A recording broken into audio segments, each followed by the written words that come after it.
Many people enter the new year looking to finally save up or invest their hard-earned money. How can we stick to our financial goals? We get tips and advice from personal financial planner Randell Tiongson. Randell, great to have you with us. Merry Christmas. Merry Christmas. I'm making you work on Christmas Day. Exactly. But you know what? It's so important Yeah. for our kababayans who are watching us right now. Ano bang gagawin nila after Christmas, Yan. after spending their hard-earned cash, their salaries, and 13th month's pay? Well, number one, sana may natira. I think that's the first thing. You know? Oo. I hopefully, prayerfully, yung mga pera nyo may natira. Kasi a lot of people, when they get their bonuses 3 days after, pag tinanong mo, kumusta bonus mo? Sagot sa'yo, isa na siyang alaala. No? So that's the problem with a lot of people. And the spending during the holiday is magnified, is increased. Of course, with the inflation and everything, it's really more challenging now. But for those na medyo disciplined or malaki bonus like you, Or my other colleagues here at the office. Okay. Yeah, okay. So sana may naiwan sila ng konti. Ayun, anong gagawin nila Okay. kung may na-extrang bonus at saka 13th month Na hindi pay? naubos. Alright. Hindi naubos. So number one, kung may utang kayo, magbayad kayo ng utang. That's the first thing. Before the end of the year ba? Try as early as you can. I mean, with already being realistic. The reason why I always encourage people to use their bonuses pang bayad ng utang. Kasi next year magiging due yan eh. Magbabayad ka and everything. And ang nangyayari for a lot of Filipinos, so utang ako and then eventually mag-bonus ako, hindi ko binayad sa utang. So when it comes due, magigipit ka na naman. Whereas if you use that, I mean, your burden of paying, bumaba na yan. So you'll have more money with your spending money in your pay next year or next month. Pero maganda na rin, bayaran mo ng utang mo before the end of the year para you start fresh. Yan. Di ba? Walang utang. Rico, kasi part of the utang also is the psychological burden of it eh. Letting Diba? it go. Parang ang hirap kumilos, ang hirap dumiskarte, especially at the back of your mind, baka may manigil, somebody will call me, or I'll get another statement. So you'd like to be able to let that go. So again, tama, before the year end, if you can do it, or early next year, I mean, try to work on that better. That's one of the best gifts you can give yourself. Alright, binayaran mo na lahat ng utang Okay. mo sa bonus mo, tsaka 13 months pay, mayroon pang konting extra. Ano bang kailangan nilang gawin sa Dito na extra papasok, Rico, yung savings. Part of the savings is going to be used for emergency funds. I mean, alam maraming Pilipino, hindi sila sanay sa emergency funds. And that's why when the emergency comes, they're not prepared, nagkakautang na sila. So imagine mo, Rico, nagbayad ka na ng utang. Okay, zero ka na, start. Hindi ka nagtabi ng emergency funds mo. And then an emergency happens. So ano mangyayari? Wala kang ready, uutang ka na naman. Then you're back to the same problem. So after paying your debt, set aside money for future emergencies. Because we all know emergencies will always happen no matter what you do. But not everybody knows Yeah. how much or how many Yan. percent of that Okay. emergency fund should they set aside. Okay, rule of thumb for us finance people, I know, madali sabihin, mahirap gawin in reality. You should have at least 3 months to 6 months worth of your monthly expenses. So, example, so if you're spending 30,000, lagyan mo na natin 50,000. A month. 50,000 a month, you should have at least 150,000. What is that? So in the next thing, something happens, nawalan ka ng income or whatever, in the next 3 months, you'll have more money. You have money to use, to spend. So 3 to 6 months of your monthly expenses is a good number for you to have. Now, What's wrong with 1 month?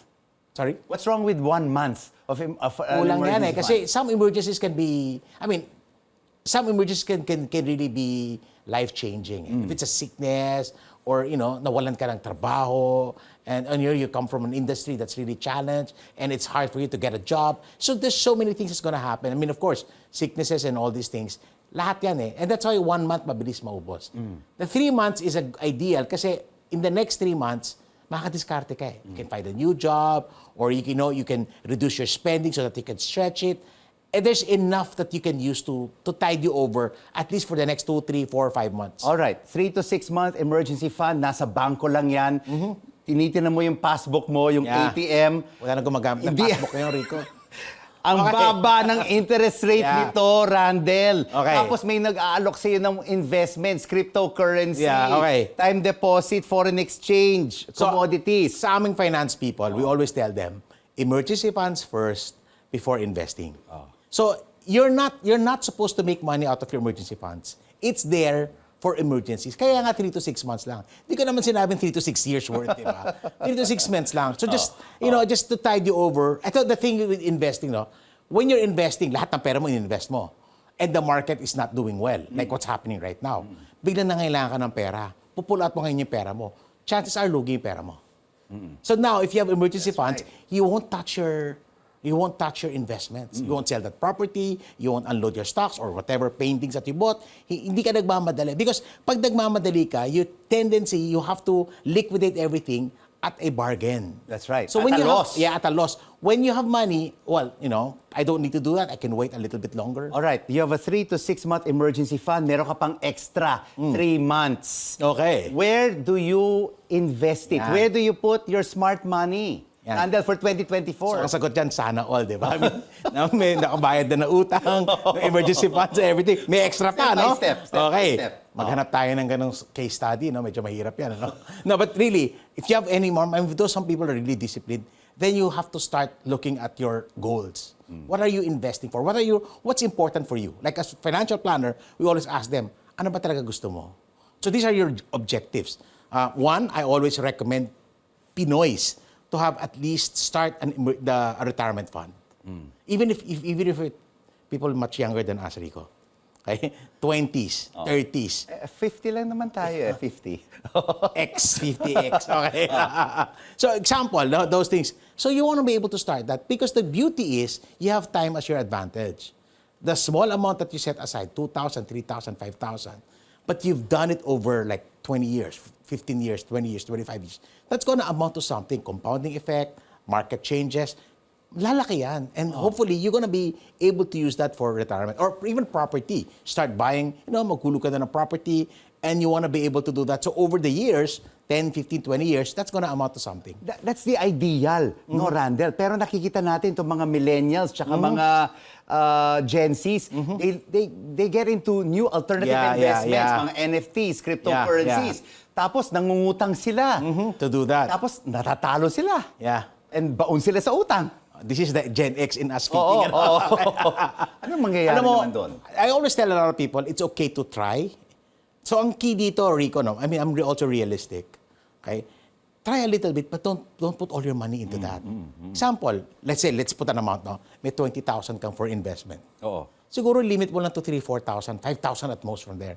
Kung malugi ka man, okay. And if you learn, then that's good. If you don't learn, that's a tuition fee. So, you want to be able to create your investments like a pyramid. You start the bigger ones in the more safe ones, and the highly risk are on the top. Don't invert it. You're going to get into a lot of problem pag binaliktad mo yan, pag in-invert mo yan. Ayan, you mentioned a very important word there, called pyramid. May mga pyramid schemes. Pyramiding iba yun. Diba? Pyramid schemes. I mean, itong mga get-rich schemes. Yan. Maraming na-offer dyan. 20% a month, 30% a month. Even more. Binibigyan ka pa ng mga post-dated checks. Paano mo malalaman kung linoloko ka o hindi? Okay, so in my line of work, I go all over the country and even abroad. And I'll tell you na, the amount of scams, investment scams, all forms of Ponzi is incredible. And it breaks my heart to talk to Filipinos na 3 beses na na-scam, 4 na beses na na-scam. So I always tell them, number one, I mean, this is cliche na, no? If it's too good to be true, stay away from it. I mean, if you're gonna make money, and mangangako sa'yo ng 5, 8, 10, 20%, 30%, even 50%, or double your money in 3 months. Yung 5,000 mo gagawin kong 50,000, mga ganon. You have to stay away from that because in any business, I'm an entrepreneur, I'm a businessman, and stuff like that. It's so hard to make money. I run coffee shops and cafes and stuff. I can't even double my money in a year. That's right. So, I mean, with all the work that I do. Paguran. And the capital na nilagay mo and stuff like that. So, I mean, stay away from those things. So what will 2024 look like? I mean, where should our kababayans put their money amid, challenging times, inflation? Number one, slower growth. Again, pay your debts. I think that's the first thing that you can do. Start paying your debts so that you're free up to do other things. And then, there's advantages. There's positioning that you can make. For if you're an aggressive investor, 2023, 2024, it's what you call positioning. Stocks are cheap, some properties are okay. You might want to be able to consider that. Tsaka pag-aralan itong mga investments. Pag-aralan mo muna, thinking that, pero don't go all out. I think one of the mistakes of a lot of Filipinos, yung all-in mentality.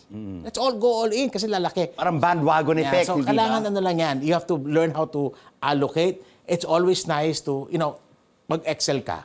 Lagay mo yung pera mo, i-distribute mo yan. So, pag nakita mo in any in any high risk type of an investment, don't expose your money more than 20-30%. Siguro 10% lang, 15%. No, that goes for crypto and all these things. So okay lang yan. But the rest, you try to make it safe. Because the advantage now, especially if you have a lot of money, interest rates are still high. You can earn a lot from interest rates. No? Time deposit, fixed income. More of bonds, more of corporate papers and stuff like that. The fixed income, okay siya ngayon. So far, I think we're seeing it that until next year, it's still going to be on that higher side. I mean, not as high as, say, 2023 or last year, but it's still going to be on the higher side. Ayan, pakinggan natin ang advice ni Randell Tiongson, Life and Personal Financial Planner. Maraming salamat Thank for you, joining Lisa. us on The Final Word. Thank you. Merry Christmas. Merry Christmas. And straight ahead,